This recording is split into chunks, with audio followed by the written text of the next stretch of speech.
Selon une étude, l'amélioration de la vitesse des connexions Internet dans les pays d'Afrique s'est traduite par une hausse des taux d'emploi, non seulement chez les diplômés de l'université, mais aussi parmi ceux qui ne possèdent qu'un niveau d'instruction secondaire, voire primaire.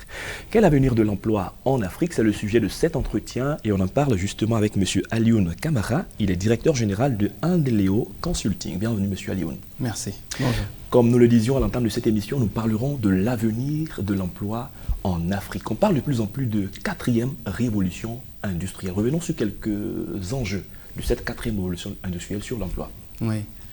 La quatrième révolution industrielle, il faut savoir que c'est la phase qui succède à l'apogée de l'Internet. Aujourd'hui, on est dans un autre paradigme qui comprend l'intelligence artificielle, la robotique, les nanotechnologies, l'Internet des objets, pour tout ce qui est des villes connectées.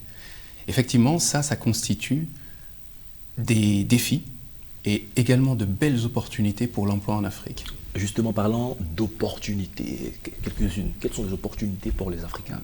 Ça va créer littéralement de nouveaux emplois. De nouveaux emplois qu'on ne trouve pas encore aujourd'hui, mais qui sont appelés à se révéler par les changements également de vie que ça va induire. On ne va plus vivre de la même manière, on ne va plus consommer de la même manière, et tout cela va être générateur de nouveaux emplois. Aujourd'hui, il y a une frénésie et une grande créativité auprès des jeunes Africains qui sont rentrés de plein fouet, j'ai envie de dire, dans cette quatrième révolution industrielle.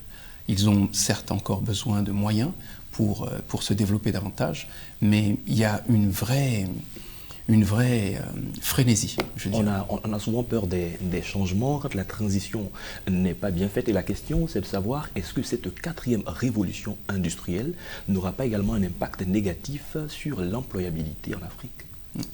Tout dépendra de la manière dont les acteurs clés du marché vont réagir. Une entreprise qui acquiert qui procède à de nouveaux investissements, quand ces investissements ont pour but d'augmenter la productivité, mais en supprimant les emplois, effectivement, cette quatrième révolution pourrait être un désastre. En revanche, s'il y a une gestion des investissements qui consiste à faire en sorte que la nouvelle technologie soit accompagnatrice du progrès, accompagnatrice de l'employé, qu'elle vient suppléer l'employé, là il y a un champ des possibles qui est incommensurable. Parlons du secteur informel, les compétences qu'on y trouve. S'agissant de l'avenir de l'emploi en Afrique, qu'en sera-t-il de ce secteur informel?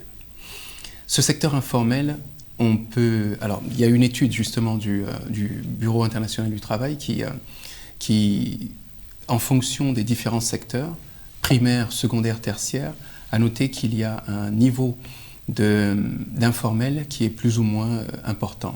Dans le primaire, il est aux alentours de 89%, 68% dans le secondaire et 27% dans le tertiaire.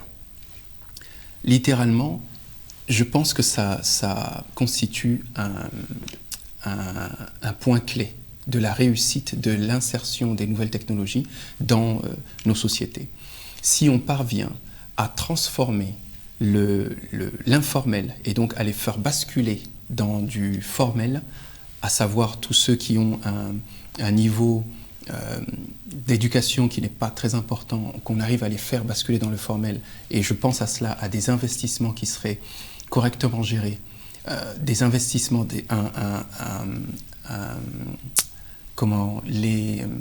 que les États en fait facilitent des investissements, les entreprises qui investissent intègrent toute cette force de travail qui est dans l'informel, dans le formel, il y a une possibilité énorme. Parlons maintenant de cet objectif de 20 millions d'emplois que en Afrique subsaharienne, on doit pouvoir avoir. Comment est-ce qu'on va y parvenir?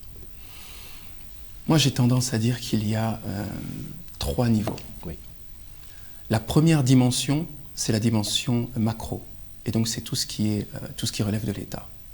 La manière dont l'État va créer l'environnement propice à cette quatrième révolution, en prenant les législations et les réglementations nécessaires, mais également en créant la facilité pour les entrepreneurs à créer rapidement leurs entreprises, à favoriser des régimes fiscaux, par exemple, qui seraient propices à la création d'entreprises, à beaucoup plus d'activités.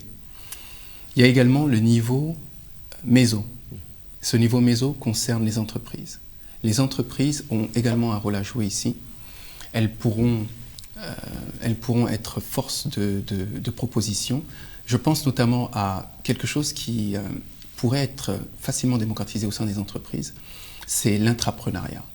L'intrapreneuriat, littéralement, c'est une entreprise qui facilite les employés pour que ceux-ci travaillent sur des projets entrepreneuriaux, mais qui seraient incubés au sein même de l'entreprise. Donc ça agit sur l'engagement des employés, sur leur productivité, et ça permettrait de faciliter la productivité des entreprises, mais également de créer potentiellement des emplois. Et le dernier niveau, le dernier niveau, c'est le niveau micro, qui est tout simplement l'individu. L'individu doit ne pas attendre nécessairement que l'entreprise fasse pour lui, que l'État fasse pour lui. Il doit être à même de se prendre en main. Et là, je fais référence à l'entrepreneuriat. L'entrepreneuriat, tout simplement.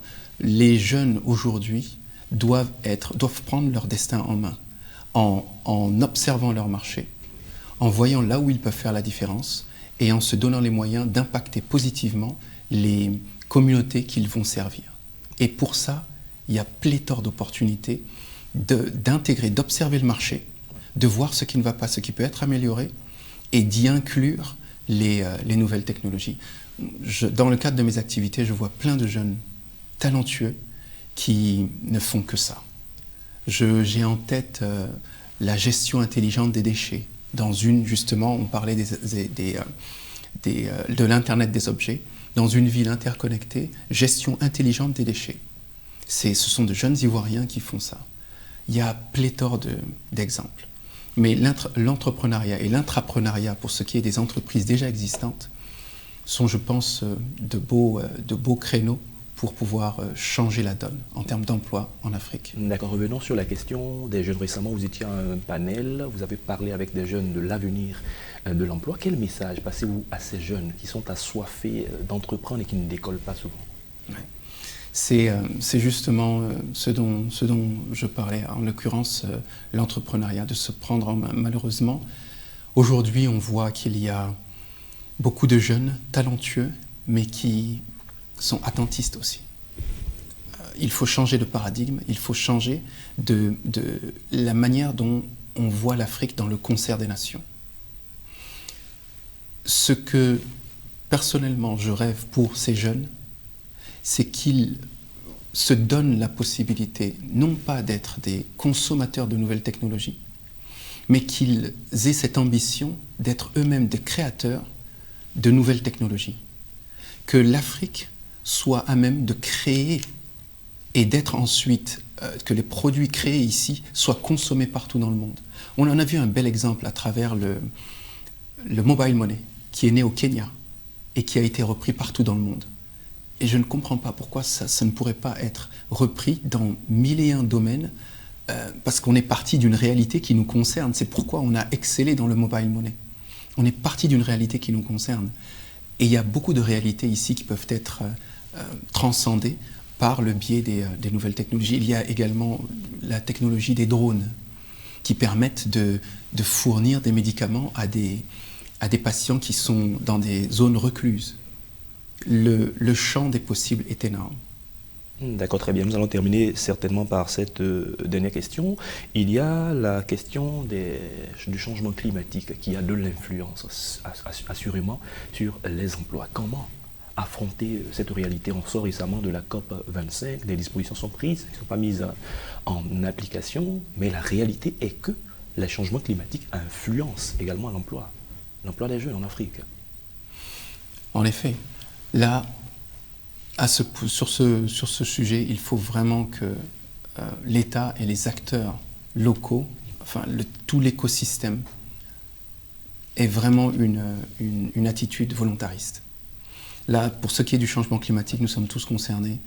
Je dirais qu'il y a encore une fois l'action individuelle, mais plus que dans d'autres domaines, l'État doit véritablement prendre des dispositions fortes qui entraîneront les autres acteurs de l'écosystème à agir.